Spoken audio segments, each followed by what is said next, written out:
Dear student, कैसे हैं आप लोग? उम्मीद है बेहतर होंगे। बहुत स्वागत है आपका मेरे चैनल मैथ विद प्रदीप में। हम लोग एनसीईआरटी पढ़ रहे हैं। देखिए, एनसीईआरटी तो मैं लगातार जारी रखता हूँ क्योंकि मेरा एम रहा है कक्षा 6 से 10 तक। कितना जल्दी हो पाएगा वो तो वीडियो की फ्रिक्वेंसी पर डिपेंड करेगा। हालांकि इस बीच में ऑनलाइन आकर के और कंपटीशन से संबंधित भी बात कर रहा हूँ। आजकल थोड़ा नेटवर्क इशू आ जाता है कभी कभी, लेकिन हम लोग एनसीईआरटी जारी रखते हैं। इसलिए जारी रखना ज़रूरी है कि इसका इम्पोर्टेंस बहुत है। कोई भी एग्ज़ाम आप लीजिए तो उसके जो सवाल बनते हैं वो बेसिक ही बनते हैं। अब बेसिक सवालों पर हमारी पकड़ जितना बढ़िया मजबूत होगी, जितनी प्रॉपर्टीज़ हमको याद होंगी और समझदारी होगी, उतने जल्दी हम सवालों को हल कर पाएंगे। तो आइए हम लोग नेक्स्ट चैप्टर में चलते हैं। 5वां लेसन है रेखा एवं कोण। लेसन 5 है रेखा एवं कोण, लाइन एंड एंगल।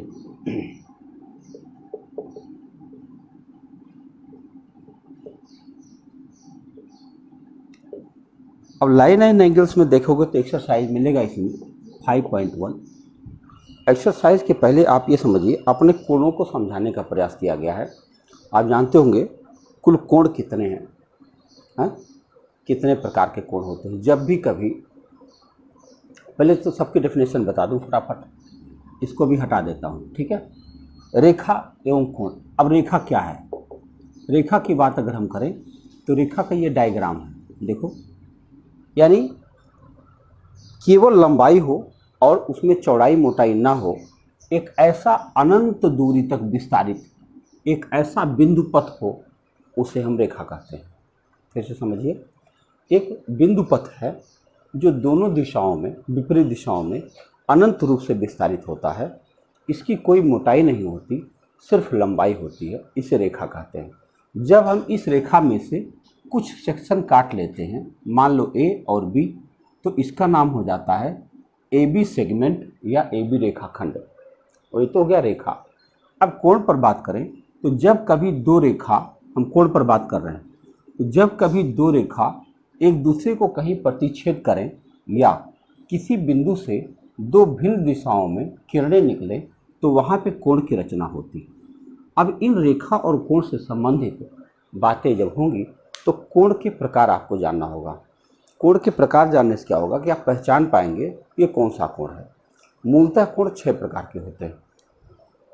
आइए देखते हैं, क्योंकि इसी में आपका न्यून कोण आएगा, सम कोण आएगा, अधिक कोण आएगा। इनका परिचय होना जरूरी है आपके लिए। तो हम कोण के प्रकार में अगर चलते हैं तो कुल 6 प्रकार के कोण होते हैं। नंबर 1 है न्यून कोण। तो न्यून कोण क्या होता है? एक्यूट एंगल कहते हैं इसको, और ये होता है 90 डिग्री से कम। यानी 0 से लेकर के, सपोज करिए x डिग्री है, तो हम कह सकते हैं कि 0 से बड़ा होता है x और 90 से छोटा होता है x। ये है सिचुएशन कि 0 से 90 के बीच में x पाया जाता है। अगर हम दूसरी बात करें तो ये होगा समकोण, और ये समकोण होता है राइट एंगल कहते हैं इसको, और ये होता है 90 डिग्री। एग्जैक्ट 90 डिग्री को हम लोग समकोण कहते हैं। तीसरा होगा अधिक कोण, उसको कहते हैं ऑब्ट्यूस एंगल। ये होता है 90 डिग्री से अधिक होता है लेकिन 180 से कम होता है। आप अगर इसको इस तरह व्यक्त करना चाहें तो ऐसे लिख सकते हैं, 90 से अधिक होता है और 180 से कम होता है। चौथा कोण पर देखते हैं तो उसको कहते हैं रिजु कोण। रिजु कोण, इसको स्ट्रेट एंगल कहा जाता है। स्ट्रेट एंगल होता है एग्जैक्टली 180 डिग्री को रिजु कोण कहते हैं। पांचवा होगा अधिक कोण, और ये अधिक कोण होता है रिफ्लेक्स एंगल। अधिक नहीं है, इसको कहते हैं बृहद कोण। अधिक तो हो चुका है, रिफ्लेक्स एंगल। तो रिफ्लेक्स एंगल जो होता है 180 से अधिक होता है लेकिन 360 से कम होता है। यानी इसको अगर हम इस तरह व्यक्त करें तो ऐसे लिख सकते हैं 180 से ज़्यादा होता है और 360 से कम होता है। और छठवां हुआ संपूर्ण कोण। ये संपूर्ण कोण जो होता है इसको हम कंप्लीट एंगल कह सकते हैं, कंप्लीट एंगल, और ये होता है 360 डिग्री का। तो ये कुल 6 बेसिक प्रकार हो गए। अब इन 6 बेसिक प्रकार से हम और कई सारे कोण बनाते हैं। जैसे मैं इसे हटा रहा हूँ, नाम सुना होगा आपने पूरक कोण, संपूरक कोण, संलग्न कोण, संगत कोण, एकांतर कोण। इन सब कोणों के बारे में जल्दी जान जाइए, तब हम एक्सरसाइज शुरू करते हैं। लगता है ये सर वीडियो बड़ा बन जाएगा, तो पहले आप देख लीजिए पूरक कोण क्या होता है। पूरक कोण को हम लोग कहते हैं कॉम्प्लीमेंट्री, कॉम्प्लीमेंट्री एंगल्स। इसका मतलब ये होता है कि जब दो कोण मिलकर के 90 डिग्री बने तब उन्हें एक दूसरे का पूरक कोण कहते हैं। यानी जब दो कोण मिलकर 90 डिग्री बन जाए तो उन दोनों को एक दूसरे का तो उन दोनों को एक दूसरे का पूरक कोण कहते हैं। एकदम डेफिनेशन ध्यान में रखिएगा, आवश्यकता पड़ेगी। जब दो कोण मिलकर 90, ये जो पूरक है इसी को कहीं कहीं पर कोटिपूरक भी कहा जाता है, कोटिपूरक। अब पूरक कोण के बाद एक बनता है समपूरक कोण। ये समपूरक कोण को इंग्लिश में कहते हैं सप्लीमेंट्री, सप्लीमेंट्री एंगल्स। ये क्या होता है कि जब दो कोण मिलकर 180 डिग्री बन जाए तो इसका मतलब हुआ ये लाइन बहुत जरूरी है। तो उन दोनों को एक दूसरे का समपूरक कोण कहते हैं। ठीक है, पूरक संपूरक क्लियर हुआ। अगर मान लीजिए कोई ऐसे कोण बना हुआ है तो ये कोण इन दोनों कोणों को संलग्न कोण कहते हैं। संलग्न माने होता है अगल बगल, एडजेसेंट एंगल अंग्रेजी में कहा जाता है एडजेसेंट एंगल, और हिंदी में कहते हैं संलग्न कोण। ठीक है, परिचय दे रहा हूँ क्योंकि अभी जब हम लोग सवाल करेंगे तो इनकी आवश्यकता पड़ सकती है। आगे आपको चाहिए एकांतर कोण, संगत कोण के बारे में जरा सा देख लीजिए। अगर दो रेखाएं हम समांतर खींच दें तो ये तीसरी रेखा जब काटती है तो यहाँ पे कुल 8 कोण बनते हैं। देखो, इन कोणों को अगर हम A B C D E F G H मान लें तो देखो कोणों के नाम कैसे पढ़ते हैं। ये दोनों रेखाएं समांतर हैं। तो सबसे पहले बनता है संगत कोण। संगत कोण को इंग्लिश में करेस्पॉन्डिंग एंगल कहा जाता है। करेस्पॉन्डिंग एंगल में क्या है कि जैसे A है और E है, ये दोनों को करेस्पॉन्डिंग एंगल कहा जाता है। करेस्पॉन्डिंग माने एक जैसा है, एकदम सिंपल। ऐसे ही D है और E है, करेस्पॉन्डिंग एंगल। ऐसे B है और F है, ऐसे ही C और G है। ये सब करेस्पॉन्डिंग एंगल कहते हैं और ये सब आपस में बराबर होते हैं, एग्जैक्टली सेम होते हैं। लेकिन सेम होने की शर्त ये है कि ये दोनों को हमेशा पैरेलल होना चाहिए। संगत कोण के बाद आता है एकांतर कोण। अब एकांतर कोण को अल्टरनेट एंगल कहा जाता है, अल्टरनेट एंगल। इसमें आप देखोगे कि देखो अगर एक तरफ D है तो इधर F है। एक रेखा के इस साइड होना चाहिए, एक रेखा के इस साइड होना चाहिए। जैसे D है और F है, ऐसे ही C है और E है, ऐसे ही A है और G है, ऐसे ही B है और H है। ये सभी के सभी एकांतर कोण कहलाते हैं और ये भी सारे बराबर होते हैं। क्लियर। तीसरी बात एक होता है शीर्षाभिमुख कोण। शीर्षाभिमुख मतलब होता है वर्टिकली अपोजिट एंगल होता है। तो ये एंगल क्या होता है, जैसे A और C है एग्जैक्टली सेम होते हैं, हमेशा बराबर होते हैं। B और D है, ऐसे ही F और H है, और ऐसे ही ई और जी है, ये सारे बराबर होते हैं। ये हमेशा बराबर होते हैं क्योंकि ये जब भी काटेंगे, इसके लिए तो ये भी जरूरी नहीं है कि ये रेखा आपस में पैरेलल है या नहीं है। कहीं भी अगर कोई रेखा काट रही हो तो ये कोण वर्टिकली अपोजिट होते हैं और हमेशा बराबर होते हैं। एक और बात जानना होगा आपको, इनको आंतरिक युग्म कहा जाता है, इंटरनल एंगल कहा जाता है। डी और ई को, इनको हमेशा जोड़ने पर 180 डिग्री होता है। यानी याद रखिएगा कि डी प्लस ई बराबर 180 होगा, 180 डिग्री। और ऐसे ही सी और एफ अगर जोड़ा जाए तब भी 180 डिग्री होगा। यानी इतनी जानकारी पर्याप्त है आपकी ये पूरी एक्सरसाइज ख़त्म करने के लिए। ठीक है, तो आइए अब चलते हैं अपनी एक्सरसाइज पर, इसको ज़रूर याद रखिएगा। चलते हैं, एक्सरसाइज 5.1 में दिया गया है, निम्नलिखित कोणों में से प्रत्येक का पूरक लिखिए। बताओ पूरक कहा गया, ये पहला कोण है और ये दिया है 20 डिग्री। बताओ, बता सकते हो 20 डिग्री का पूरक क्या हो सकता है? आपको क्या करना पड़ेगा, सिंपली 90 में से इसको घटा दिया जाए तो हम कह सकते हैं कि ये 70 डिग्री इसका पूरक कोण है। दूसरा कोण दिया है 63 डिग्री। देखो ये 63 दिया है, कह रहा है इसका पूरक बता दो। बताओ 90 में से अगर हम 63 घटा दें तो हमें ये पता चल जाएगा कि 63 में क्या जोड़ने पर वह एक 90 डिग्री बन जाएगा। ये बन जाएगा 27 डिग्री। यानी अगर इसमें हम 27 डिग्री जोड़ दें तो ये बन जाएगा हमारा, सही हुआ ना। तीसरा कोण दिया गया हमारे पास 57 डिग्री, यहाँ नीचे बनाता हूँ 57 डिग्री। कह रहा है इसका पूरक कोण बता दो, तो आपको सिंपली 90 में से 57 घटा देना चाहिए तो कितना बच जाएगा, 33 डिग्री। यानी अगर इसमें 33 डिग्री जोड़ दिया जाए तो यह पूरक कोण बन जाएगा। अब बताओ, अगर इस सवाल को करना हो तो किसी को अगर पूरक कोण के बारे में पता है तभी तो जल्दी से बता पाएगा। तो इसलिए हमको पता होना चाहिए पहले से कि पूरक कोण का मतलब होता है दो कोण मिलकर जब 90 डिग्री बन जाए। तो पहला क्वेश्चन आपका पूरक कंप्लीट हुआ। अब आते हैं दूसरे प्रश्न पर। दूसरे में पूछा गया है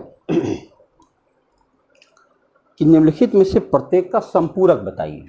दूसरा क्वेश्चन का पहला है संपूरक बताना है और दिया गया है 105 डिग्री।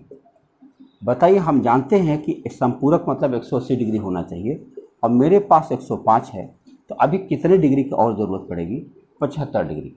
तो 105 में अगर हम 75 डिग्री और मिला दें तो ये पूरा 180 बन जाएगा। तो इसका मतलब कह सकते हैं कि 105 का संपूरक कोण जो है 75 डिग्री होता है। दूसरा कोण है नंबर 2 पर 87 डिग्री दिया है, ऐसे बना हुआ है और कह रहे हैं 87 डिग्री। क्या आप बता सकते हैं? जी हाँ, 180 में से हम 87 माइनस कर देंगे तो हमें पता चल जाएगा कि ये क्या है, 93। ठीक है, तो ये 93 डिग्री को हम 87 का संपूरक कोण कह सकते हैं। अगला एक कोण और दिया गया है, वो है 154 डिग्री, 154 डिग्री। अब बताया गया है कि इसका संपूरक बताओ। बहुत सिंपल है, 180 में से केवल घटा दीजिए, आपको पता चल जाएगा। तो क्या बचा, 7 में से 5 घटाए 2, यानी 26 डिग्री इसमें सिर्फ और मिला दिया जाए तो बहुत आराम से आपका 180 बन जाएगा। तो दूसरा सवाल भी आपका कंप्लीट होता है। अब आइए तीसरे प्रश्न पर बात करें। देखा, खाली दो क्वेश्चन तक केवल इस बात पर खत्म हो गए कि हमको पूरक कोण और संपूरक कोण का नाम पता है। तीसरा लिखा है कि कोणों के निम्नलिखित युग्मों में से पूरक एवं संपूरक युग्मों को पृथक पृथक पहचानिए। देखो, तीसरा का पहला क्वेश्चन है, दिया है 65 डिग्री और 115 डिग्री। तो अगर इसको जोड़ने पर 180 हो जाए तो हम इसको संपूरक कह सकते हैं और जोड़ा जाए। अगर हम जोड़ते हैं तो 5 5 10, 11 6 17 1 18, तो इसके आगे हम लिख सकते हैं ये संपूरक कोण है। ऐसे ही दूसरा क्वेश्चन देखो, दूसरा हम दिया है 63 और 27। 63 27 दिया, हम इसको जोड़ेंगे 7 3 10, 6 2 8 1 9, इसको हम पूरक कोण कह देंगे। अगर जोड़ने पर 180 आ जाए तब उसका नाम संपूरक हो जाएगा और जोड़ने पर 90 डिग्री आ जाए तो उसका नाम पूरक हो जाएगा। तीसरा क्वेश्चन दिया है 112 डिग्री प्लस 68 डिग्री। अगर इनको जोड़ते हैं जरूर 180 बनेगा, ये हो जाएगा संपूरक कोण। तीसरा है, चौथा है दिया गया है 130 और 50, 130 डिग्री और 50 डिग्री दिया है, इसको जोड़ने पर 180 आ गया। इसका मतलब ये समपूरक कोण है। आगे बढ़ते हैं, 5वां नंबर पर लिखा है 45 45। बताओ 45 45 जोड़ने पर 90 आता है, तो क्या हम इसको पूरक कोण कह सकते हैं? बहुत आराम से। छठा क्वेश्चन देखिए, इसमें लिखा है 80 डिग्री प्लस 10 डिग्री, जोड़ने पर 90 डिग्री आ गया, क्या हम इसको पूरक कह सकते हैं? तो ये आपका तीसरा क्वेश्चन भी कंप्लीट होता है। मेरे ख्याल से आपको पूरी बात समझ में आ रही होगी। चलते हैं नेक्स्ट क्वेश्चन में। चौथा प्रश्न है, ऐसा कोण ज्ञात कीजिए जो अपने पूरक के समान हो। ऐसा कोण ज्ञात करिए, मतलब कोई ऐसा कोण चाहिए कि जो अपने पूरक के समान। तो मान लीजिए कि समान हो मतलब बराबर होना चाहिए, यानी अगर हम कोई कोण x ले लें, चौथा सवाल है, तो उसका जो पूरक होना चाहिए वो भी x ही होना चाहिए, समान होना चाहिए, यानी ये दोनों बराबर होना चाहिए। अब बताओ अगर हम इन दोनों को जोड़ दें तो हमारा 90 डिग्री होना चाहिए। तो क्या हम इसे जोड़ने पर 90 कह सकते हैं? तो बताओ x की वैल्यू क्या आ जाएगी? 45 डिग्री। तो आपका उत्तर आ गया कि हाँ, हम ऐसा कोण जानते हैं 45 डिग्री, कि एकदम ऐसा ही 45 इसमें जोड़ दिया जाए तो जरूर ये 90 बन जाएगा। ठीक है, क्लियर हो रहा? चौथा सवाल था ये। और देखते हैं 5वां में क्या लिखा है। ऐसा कोण ज्ञात कीजिए जो अपने संपूरक के समान हो। सेम एज, संपूरक के समान हो। मान लो हम अपना कोण x माने तो उसका संपूरक भी x मानना पड़ेगा, यानी दोनों को बराबर मानना पड़ेगा। अब इन दोनों कोणों को जोड़ने पर 180 डिग्री होना चाहिए, तो x प्लस x बराबर 180 डिग्री है, यानी 2x बराबर 180 डिग्री होगा। तो x बराबर कितना हो जाएगा? 90 डिग्री। तो हम जानते हैं कि 90 डिग्री एक ऐसा कोण है जो ऐसा ही 90 उसमें शामिल कर दिया जाए तो ये संपूरक कोण बन जाता है। ठीक है, आगे देखता हूँ। तो छठा क्वेश्चन में एक आकृति दिया हुआ है, वो आकृति हम बना देते हैं। पहले ऐसे करके बना है, यहाँ पे 1 लिखा हुआ है और यहाँ पे 2 लिखा हुआ है। अब देखो सवाल क्या है। दी हुई आकृति में कोण 1, कोण 2 एवं कोण 2 संपूरक है। यदि कोण 1 में कमी आती है तो कोण 2 में क्या परिवर्तन होगा ताकि दोनों कोण मिलकर संपूरक ही रहे। कह रहे हैं अगर कोण 1 में कमी आती है। अच्छा बताओ, अगर इसको इतना बड़ा फैला हुआ है, अगर मैं इसको ऐसे बना दूं तो कोण 1 को छोटा कर दूंगा तो कोण 2 बड़ा हो जाएगा कि नहीं हो जाएगा? जब दो कोण मिल करके 180 होते हैं और एक कोण को आप कम करोगे तो दूसरे को बड़ा करना पड़ेगा, तभी ना 180 रहेगा, नहीं तो टोटल में कमी आ जाएगी। क्लियर? सवाल ये था कि जब हम कोण 1 में कमी करते हैं तो दूसरे कोण पर क्या फर्क पड़ेगा? तो आप बोलोगे दूसरा कोण अधिक होता चला जाएगा, यानी जैसे जैसे कोण 1 को आप कम करोगे तैसे तैसे वो दूसरा कोण बड़ा होता चला जाएगा। छठा सवाल था। अब 7वां देखिए, लिखा है कि क्या 2 ऐसे कोण संपूरक हो सकते हैं यदि उनमें से दोनों, हमको क्या बताना है? संपूरक चाहिए हमको। देखो संपूरक चाहिए, तो संपूरक में हमको पहला विकल्प है न्यून कोण। कह रहे हैं क्या 2 न्यून कोण मिलकर के संपूरक बन सकते हैं? नहीं बन सकते। क्यों नहीं बन सकते? आप समझ सकते हो, लिख दो, नहीं बन सकते। 2 न्यून कोण मिलकर के संपूरक कोण नहीं बन सकते, क्योंकि अगर 2 न्यून कोण जोड़ोगे तो 90 से तो कम ही होना चाहिए। मान लो 89 मान लेता हूँ, तो 89 प्लस 89 करोगे तो कभी भी 180 नहीं आएगा।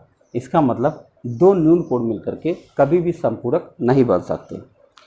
अच्छा, दूसरा अधिक कोण।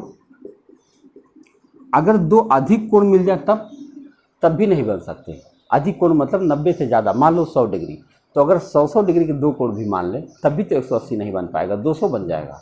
अगर आपको बनाना है तो या तो दोनों जो है 90-90 डिग्री 2 समकोण मिल जाए तब संपूरक बन जाएगा, और या तो एक अधिक कोण हो एक न्यून कोण हो तब बन जाएगा। देखो तीसरा विकल्प सही जा रहा है। तीसरा विकल्प है कि समकोण हो। बताओ दोनों कोण अगर समकोण होगा तो बन जाएगा? कह दो हाँ बन जाएगा। ये नहीं बन पाएगा, ये हाँ बन पाएगा। यानी अगर 2 समकोण को मिला दिया जाए तब एक संपूरक कोण बन जाएगा, इसमें कोई शक नहीं है। ये आपका 7वां प्रश्न था। आइए देखते हैं अगला प्रश्न क्या है। 8वां प्रश्न है आपके पास। लिखा है एक कोण 45 डिग्री से बड़ा है, क्या इसका पूरक कोण 45 डिग्री से बड़ा होगा अथवा 45 के बराबर होगा अथवा 45 से छोटा होगा? भाई एक कोण आपने 45 ले लिया, क्लियर? 45 कोण से बड़ा है, 45 से बड़ा है, बताओ 45 से बड़ा है। तो अगर एक कोण आपने 45 से बड़ा ले लिया तो दूसरे कोण को 45 से छोटा होना पड़ेगा कि नहीं होना? क्योंकि हमको 90 चाहिए। अगर 45 से बड़ा मान लो 50 ले लिया हमने ना, तो अगर एक कोण आपने 50 ले लिया तो उसको 90 होने के लिए उसमें 40 जोड़ना पड़ेगा, और 40 क्या है? 45 से छोटा। इसका मतलब हो गया कि आप कह सकते हो अगर एक कोण 45 से बड़ा होगा तो उसका पूरक कोण 45 डिग्री से छोटा लेना होगा। सही है ना? छोटा ही तो लेना होगा, तब जाकर के वो पूरक कोण बन पाएगा। अब 9वां सवाल है जिसमें एक आकृति दी गई है। आओ आकृति बना लेते हैं, तब इसको करना आसान हो जाएगा। दो रेखा ऐसे काट रही है और एक रेखा ऐसे भी गई है। अब इसमें नंबरिंग पड़ा है 1 2 3 4 5। इसका नाम है ए, ये बी है, ये सी है, ये डी है, ये ओ है और ये ई है। ध्यान रखिएगा 50 नहीं है, ये ओ है, यहाँ बना देता हूँ, है ना? आइए अब पहला प्रश्न इस पर 9वां का पहला प्रश्न पूछा गया है, क्या कोण 1 कोण 2 आसन्न है? कह दो जी हाँ आसन्न है। आसन्न का मतलब अगल बगल, कह दो हाँ जी आसन्न है। क्यों है? मैंने कहा था आसन्न माने एडजेसेंट एंगल, एडजेसेंट माने ठीक अगल बगल वाले कोण को आसन्न कोण कहते हैं। ठीक है, अब चलो दूसरा देखो क्या पूछ रहा। क्या कोण AOC कोण AOC कोण AOE का आसन्न है? का आसन्न है। आसन्न का मतलब अगल बगल है। AOC यानी ये कोण। AOE नहीं, आसन्न नहीं। देखो AOE एक बड़ा कोण है जिसके अंदर से ये छोटा कोण, इन दोनों को अगल बगल कहा जाता है। बड़ा और उसी के अंदर छोटे को आसन्न नहीं कहा जाता, उसके अंदर का कोण कहा जाता है। तो इसको आप आसन्न नहीं कह सकते, नहीं। आसन्न का मतलब अगल बगल वाले कोण को आसन्न कहा जाता है। तीसरा क्वेश्चन है इनका, लिखा है क्या COE कोण COE एवं EOD कोण EOD रैखिक युग्म बनाते हैं? देख लो जरा, COE यानी ये कोण और EOD जी हाँ बनाते हैं। देखो COE इस कोण को आप देख लीजिए और ये EOD को देख लीजिए। अगर इन दोनों को कोणों को हम मिला दें तो एक सीधी रेखा बन जाती है, तो आप कह दोगे हाँ जी रैखिक युग्म बनाते हैं। रैखिक युग्म का मतलब होता है कि ये लीनियर बन जाते हैं, एक स्ट्रेट लाइन बन जाती है और वो ऋजु कोण बन जाता है, यानी 180 डिग्री। बहुत सही सवाल चल रहे हैं। चौथा प्रश्न आपका दिया गया है कि क्या कोण BOD एवं कोण DOA समपूरक है? चलो चेक करते हैं। BOD कहाँ है? BOD ये वाला कोण और DOA ये समपूरक बनाते हैं? कह दो हाँ भाई समपूरक बनाते हैं, क्योंकि ये कोण और ये कोण मिलकर के एक सीधी रेखा बना देते हैं। तो सीधी रेखा 180 डिग्री की होती है, तो आप लिख दोगे हाँ समपूरक बनाते हैं। 5वां क्वेश्चन इसमें पूछा गया, क्या एक का शीर्षाभिमुख कोण 4 है? देखो एक का शीर्षाभिमुख कोण 4 है, हाँ है। कोण 1 और कोण 4 शीर्षाभिमुख है, बिल्कुल कह सकते हो। शीर्षाभिमुख का खासियत क्या होना चाहिए कि दोनों कोण एक दूसरे के आमने सामने होना चाहिए, एग्जैक्टली बराबर होते हैं। और छठा इसमें पूछा गया है कि कोण 5 का शीर्षाभिमुख क्या है? कोण 5 का शीर्षाभिमुख जरा बताओ।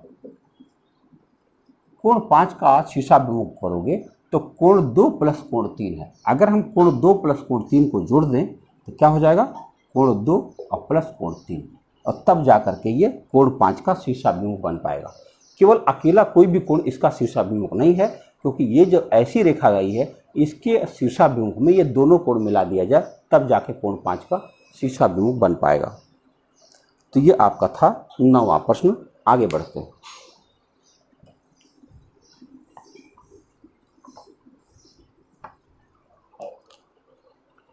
ये थोड़ी सी बड़ी एक्सरसाइज है, घबराने की कोई ज़रूरत नहीं है। 10वां प्रश्न है इसका, पहचानिए कि कोणों में से कोणों के कौन से युग्म शीर्षाभिमुख कोण है। कहाँ से पहचानना है? ये एक चित्र बना हुआ है, देखो मैं चित्र बना रहा हूँ। ऐसे है, ऐसे है और ऐसे है। इसका नाम है 1 2 3 4 5 बना हुआ है। अब बताओ इसमें शीर्षाभिमुख कोण है। शीर्षाभिमुख कौन कौन है?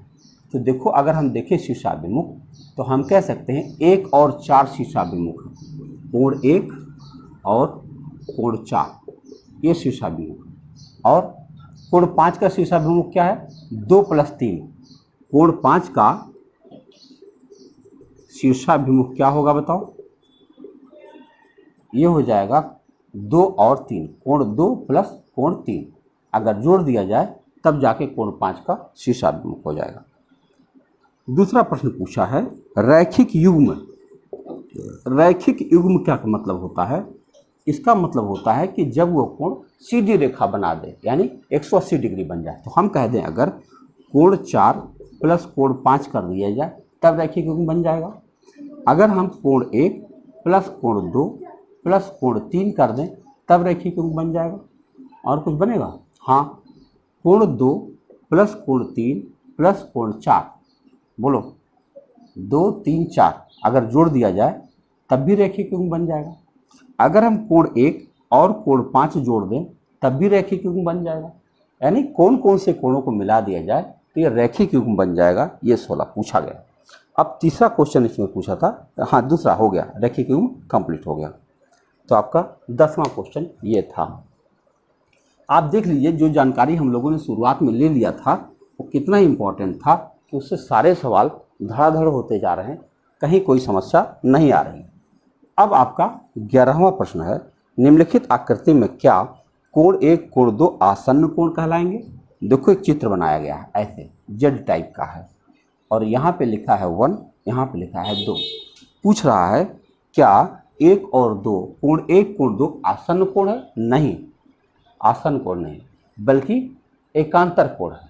देखो आप लिख सकते हो कोण 1 और कोण 2 आसन्न कोण नहीं है। आसन्न कोण नहीं है। क्यों नहीं है? अगल बगल होना चाहिए था। आप तो ये तो बिल्कुल अल्टरनेट हो गया है, बिल्कुल नहीं हो सकता है। बल्कि आप कह सकते हो बल्कि एकांतर कोण है। ये आसन्न कोण नहीं है, एकांतर कोण है। कारण यही है कारण कि आसन्न कोण की खासियत है कि उसे ठीक अगल बगल होना चाहिए था, ये तो बिल्कुल अलग है, इसलिए नहीं है। 11वां था। अब चलो 12वां प्रश्न देखते हैं। निम्नलिखित में से प्रत्येक कोण में x, y एवं z के मान ज्ञात करिए। 2 सवाल पूछे गए हैं और दोनों सवालों में हम लोग x, y, z का मान ज्ञात करें। 12वां प्रश्न है, तो पहला चित्र ऐसे बना हुआ है। यहाँ पे लिखा है y, यहाँ लिखा है x, यहाँ लिखा है z, यहाँ लिखा है 55। तो सबका मान ज्ञात करो। पहले तो x और 55 दोनों शीर्षाभिमुख कोण है, इसलिए x बराबर 55 तो डायरेक्ट हो गया, कुछ सोचने की जरूरत नहीं है क्योंकि शीर्षाभिमुख कोण बराबर होते हैं। अब बताओ 55 में अगर हम y मिला दें तो एक सीधी रेखा बन जाएगी। तो हम ऐसे लिख सकते हैं, पहला मामला था यानी x मिल गया। अब चलो अगर हम लिखें तो 55 + y कर दें तो 180 होना चाहिए क्योंकि सीधी रेखा है। तो यहाँ से हमको y का मान निकल जाएगा, 55 उधर जाएगा तो घट जाएगा, 180 - 55 हो जाएगा। कितना आ गया? 7 में से 5 गया 2, 125 डिग्री। तो ये हो गया 125 डिग्री। अच्छा बताओ अगर ये 125 डिग्री हो गया तो z कितना हो गया? तो z बराबर भी 125 डिग्री हो गया क्योंकि y और z एक दूसरे के शीर्षाभिमुख हैं। क्लियर? एक और चित्र बना हुआ है, उसको भी देख लिया जाए। वो ऐसे बना हुआ है, एक सीधी रेखा है, फिर एक ऐसी रेखा है और फिर एक ऐसी रेखा है। इसको 40 कहा गया, इसको y कहा गया, इसको z कहा गया, इसको 25 कहा गया और इसको x कहा गया। आओ पहले x का मान निकालते हैं। x का मान निकालोगे 40 प्लस x प्लस 25 मिल जाए तो सीधी रेखा हो जाएगी। देखो 40 प्लस x प्लस 25 कर दिया जाए तो सीधी रेखा 180 हो जाएगी। बताओ x बराबर क्या होगा। 180 में से 40 प्लस 25 65 होता है, यहाँ जाके घटा दोगे तो कितना आ जाएगा, 7 में से 6 गया 115 डिग्री। तो x की वैल्यू आ गई 115 डिग्री। क्लियर। अब चलो अगर हमको z का मान ज्ञात करना तो z और 40 दोनों के एक दूसरे के शीर्षाभिमुख है, तो z बराबर हम 40 डिग्री डायरेक्ट कह सकते हैं। अब रही बात 25 की, अरे y की, तो y की वैल्यू क्या हो जाएगी, y की वैल्यू हो जाएगी, इसका शीर्षाभिमुख है x प्लस 25, यानी अगर हम x प्लस 25 कर दें, y बराबर x प्लस 25 कर दें तो हमारा काम हो जाएगा। तो x की वैल्यू अभी अभी हम लोगों ने निकाला है 115 डिग्री, तो 115 डिग्री प्लस 25 डिग्री कर दें तो कितना हो जाएगा 140 डिग्री। यानी अब हमको मिल गया है x का मान ये है, y का मान ये है और z का मान ये है। यही तीनों का मान पूछा गया था। क्लियर। और आखिरी सवाल दिख रहा है 13वां, सेकंड लास्ट है, जिसमें ये पूछा गया है फिल इन दी ब्लैंक्स है। देखो आपके सामने सवाल होगा, फिल इन दी ब्लैंक्स है और भरा जाए। 13वां प्रश्न में लिखा है यदि दो कोण पूरक है तो उनके मापों का योग क्या होगा। तो भाई उनके मापों का योग 90 होगा, पूरक है तो 90 ही होना चाहिए। फिर चलो दूसरा है, कह रहा है यदि दो कोण संपूरक है तो उनके मापों का योग क्या होना चाहिए। तो भाई 180 होना चाहिए, संपूरक कोण 180 होता है। तीसरा प्रश्न पूछा गया है कि रैखिक युग्म बनाने वाले दो कोण डैश होते हैं। रैखिक युग्म बनाने वाले दो कोण क्या होते हैं, एक दूसरे के क्या होते हैं, संपूरक होते हैं, है ना। रैखिक युग्म बनाने का मतलब होता है सीधी रेखा बना देना, और सीधी रेखा मतलब 180 डिग्री होता है। चौथा पॉइंट देखिए, लिखा है कि यदि दो आसन्न कोण समपूरक हैं तो वे क्या बनाते हैं, तब रैखिक युग्म बनाते हैं। देख लीजिए आप, रैखिक युग्म और संपूरक एक ही चीज बन गया कि नहीं बन गया, कि जब दो संलग्न कोण यानी आपस अगल बगल वाले कोण मिलकर के एक संपूरक कोण बना देते हैं तो क्या बन जाएंगे, रैखिक युग्म बन जाएंगे, यानी 180 डिग्री बन जाएंगे। ये चौथा हो गया। पांचवा पॉइंट देखो क्या कह रहा है कि दो रेखाएं एक दूसरे को एक बिंदु पर प्रतिच्छेद करती हैं तो शीर्षाभिमुख कोण हमेशा बराबर होते हैं। भैया शीर्षाभिमुख कोण हमेशा बराबर होते हैं, हमने इसको करके दिखाया आपको। ये कोण और ये कोण आपस में बराबर होंगे और ऐसे ही यह कोण और यह कोण आपस में बराबर होते हैं। और छठा इसका लास्ट पॉइंट है, लिखा है कि यदि दो रेखाएं एक दूसरे को एक बिंदु पर प्रतिच्छेद करते हैं और यदि शीर्षाभिमुख कोणों का एक युग्म न्यून कोण है तो शीर्षाभिमुख कोणों का दूसरा युग्म कैसा होगा। इनका कहना है कि अगर दो रेखाएं एक दूसरे को प्रतिच्छेद करें और यह जो है एक युग्म न्यून कोण बनाया गया, अगर ये न्यून कोण है तो सोच लो ये दूसरा युग्म जो होगा ये अधिक कोणों का युग्म होगा, पक्का होगा, क्योंकि एक न्यून कोण में अधिक कोण मिलाओगे तभी 180 बन सकता है, अन्यथा नहीं बन सकता। तो अगर एक शीर्षाभिमुख युग्म न्यून कोण बन गया तो दूसरा जो युग्म बनेगा वो सदैव अधिक कोण बनेगा। तो आपका 13वां सवाल था। अब आखिरी प्रश्न आपका पास आ गया 14वां, और ये एक्सरसाइज समाप्त हो जाएगी। लिखा है संलग्नी आकृति में निम्नलिखित कोण युग्म ज्ञात कीजिए। देखो एक चित्र बनाते हैं 14वां सवाल के लिए। चित्र ऐसे है, इसका नाम A है, इसका नाम B है, इसका नाम C है, इसका नाम D है, इसका नाम E है और यहाँ पे O बनाया गया। अब सवाल पूछा गया है नंबर 1, बताओ शीर्षाभिमुख अधिक कोण कौन है। शीर्षाभिमुख अधिक कोण इसमें से कौन है। तो शीर्षाभिमुख अधिक कोण की बात करें तो BOC और AOD। देखो कोण AOD और कोण BOC देखो अधिक कोणों का युग्म है ये, देखो 90 से ज़्यादा है। फिर कह रहा है आसन्न पूरक कोण कौन है। दूसरा आसन्न पूरक कोण। आसन्न पूरक कोण क्या होता है? देखो ये इसके ऊपर 90 डिग्री का बनाया गया है, देखो ये। तो आसन्न पूरक कोण की बात करें तो अगर हम इन दोनों कोणों को जोड़ दें तो ये 90 डिग्री हमारे पास बन जाएगा। तो यानी हम कह सकते हैं कि कोण EOD और DOC, कोण DOC, ये दोनों मिला दिया जाए तो पूरक कोण आपका बन जाएगा। तीसरा है समान संपूरक कोण। समान संपूरक कोण कौन है?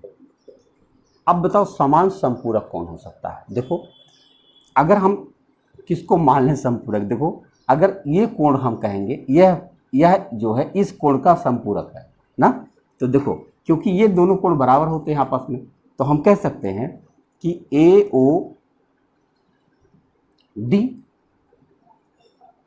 प्लस DOC कर दिया जाए, कोण DOC कर दिया जाए तो आपका एक संपूरक कोण बन जाएगा। और ऐसे ही अगर हम AOB कर दें, कोण AOB कर दें और उसमें BOC जोड़ दें तो भी हमारा संपूरक कोण बन जाएगा। ये दोनों समान हो जाते हैं। और चौथा है इसमें असमान संपूरक कोण कौन है? असमान माने जो बराबर नहीं है और वो संपूरक कोण है। देखो कैसे, अगर हम देखते हैं कि इसका संपूरक कोण BOC में ये मिला दिया जाए, देखो कोण BOC है ना, कोण BOC में अगर हम COD मिला दें तो आपका संपूरक बन गया। लेकिन आप अगर सोचो कि COE में, और यहाँ मैं लिख देता हूँ COE और प्लस EOA कर दिया जाए,